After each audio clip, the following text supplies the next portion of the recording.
자, 여러분 반갑습니다. 대기업에서 기업들의 은밀한 속사정을 알려주는 화학 담당 멘토 황호준입니다.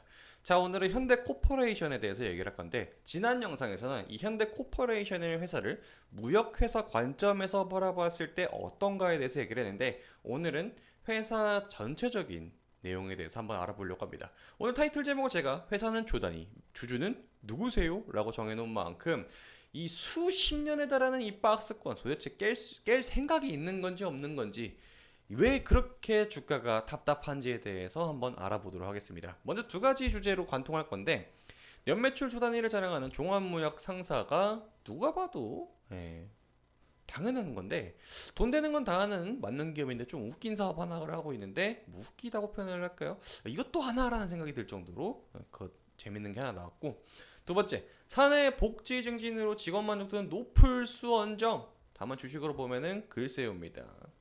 자, 바로 본 내용 시작할게요. 일단 무엇을 하는 회사이냐?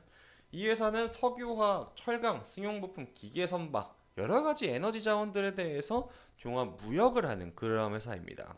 근데 대부분의 매출은 석유화학과 철강에서 발생을 하는데, 땡겨서 좀 보여드리면은, 자, 48기, 49기 이 두 가지만 보면 됩니다. 이 노란색 박스 친 영역. 대부분의 매출이 제가 철강과 승용부품, 기계인프라, 그리고 석유화학에서 발생한다고 말씀드렸죠.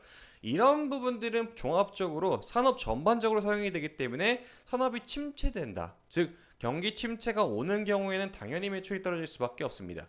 자, 제 49분기라고 하게 되면 24년도 1분기가 되겠죠. 1분기가 될 텐데, 두 번째 여기 48기라고 적혀 있는 건 뭐겠습니까? 23년도 4분기, 24년 4분기. 즉 연말입니다. 이때 당시에 매출이 잘 나왔는데 1분기 때는 꺾였으니까 주가가 안 오르는 거 아닌가요? 라고 생각할 수도 있겠지만, 이때 대부분의 영업 실적을 보게 되면은 연말은 딱 몰려서 매출이 나오고, 연초에는 조금은 지지부진한 모습을 보여주는 게 대부분 다 종합무역 상사에서 겪는 고질병인 그런 모습이기 때문에 여기에 큰 의미를 두기에는 좀 어렵다.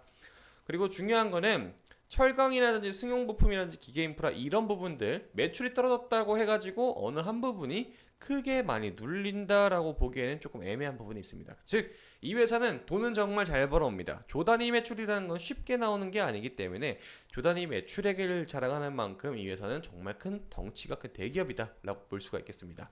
자, 대기업이라고 하게 되면 어떤 문제가 생길 수 있겠습니까? 여러 가지 자금에 대해서 융통하는 과정에서 문제가 생길 수도 있는데, 이 회사는 다행히도 부채 비율은 아직까지 높은 걸로 확인은 되지만은 적자를 기록한 해가 없었습니다. 계속해서 순이익을 계속해서 보여주고 흑자를 기록하기 때문에 이 부분은 나중에 어떠한 트리거가 발생하면 발생할 수 있겠지만, 현재 지금의 재무의 상태로 봤을 때는 아직까지는 조금 먼 얘기다라고 좀 볼 수가 있겠습니다. 자, 다음으로 넘어가서 이 회사 제가 돈 되는 건 정말 여러 개 다 한다라고 말씀드렸죠. 캄보디아에서 망고를 들여오게 되는데 1월부터 수입산 망고에 대해서 관세가 제로가 됐습니다. 제로. 0%로 그냥 떨어졌다라는 거예요. 그럼 어땠습니까? 과거에 얘네가 이제 관세가 25%로 제가 알고 있는데, 25%만큼 비싸게 들여와서 팔고 그게 당연히 소비자한테도 전가가 되었는데, 여기에 제로가 되니까 더 값싸게 납품을 할 수가 있게 되겠죠. 그런데 여기서 망고 가격이 올라가 버렸습니다. 망고 가격이 41%나 상승을 했으니까 매출도 당연히 41%가 높게 단순 계산했을 때 나올 수가 있는 그러한 매력이 있는 포커스가 있었다라는 겁니다. 이 외에도 여러 가지 사업을 다 하는데, 영위하는 사업 다 말하려면은 내일까지 해야 되기 때문에 여기서 이제 마무리할 거고. 자, 이 회사에 좀 재미난 게 정몽각 회장님께서 종합 상사는 사람이 재산이다라는 이러한 슬로건 모토를 좀 갖고 계신 것 같아요. 그래서 2023년도 건강 걷기 대회에서 이런 식으로 이제 말씀을 드리는데, 뭐 건강이 뭐 중요하고 뭐 이런 얘기 하겠죠. 그래서 어플을 설치해가지고 직원들이 얼마나 걷는지를 체크를 한대요. 야, 좀 피곤하겠다. 직원 만족도가 좀 높다고 이제 자플래닛 기준으로 보았을 때 그랬는데, 정말인지 조금 의문이 들고, 어, 연말이라든지 이러한 뭐 명절 때 유산균을 보내주신대요. 유산균 좋긴 한데 뭐 건강을 생각하니까 좋은 걸로 생각하겠습니다. 아무튼 이렇게 직원들 건강을 매우 챙기시는 그런 모습을 보여주고 있는데, 왜 주주들의 건강은 생각을 하지 않을까라는 생각이 조금 그래요. 아이러니하게도 주가가 04년도입니다. 14년도 아니고 04년도. 04년도에 주가가 5,700원대였거든요. 근데 지금 주가가 얼마입니까? 2만 원대입니다. 3배밖에 안 올랐어요. 20년 동안. 자, 조단위 매출을 자랑하는 이 회사에서 왜 이렇게 주가는 요지부정 망부석이 되었을까? 이유가 있을까요? 제가 추정하기로는 이 이유는 지분에 있었던 것 같아요. 현대코퍼레이션 홀딩스가 지분이 이 정도 됩니다. 330만 주. 거기서 정몽 회장도 당연히 있고 그 외 일가 친척분들, 뭐 특수관계자들 다 있고 KCC 국민연금공단 자사주, 우리가 흔히 연기금이라고 세력이라고 말하는 그 친구들입니다. 그래서 이 지분을 전부 다 더하게 되면은 703만 6,202주가 나오게 되는데 지금 오늘자 기준으로 했을 때 유통되고 있는 전체 상장 주식 숫자가 이 정도입니다. 1,300만 주예요.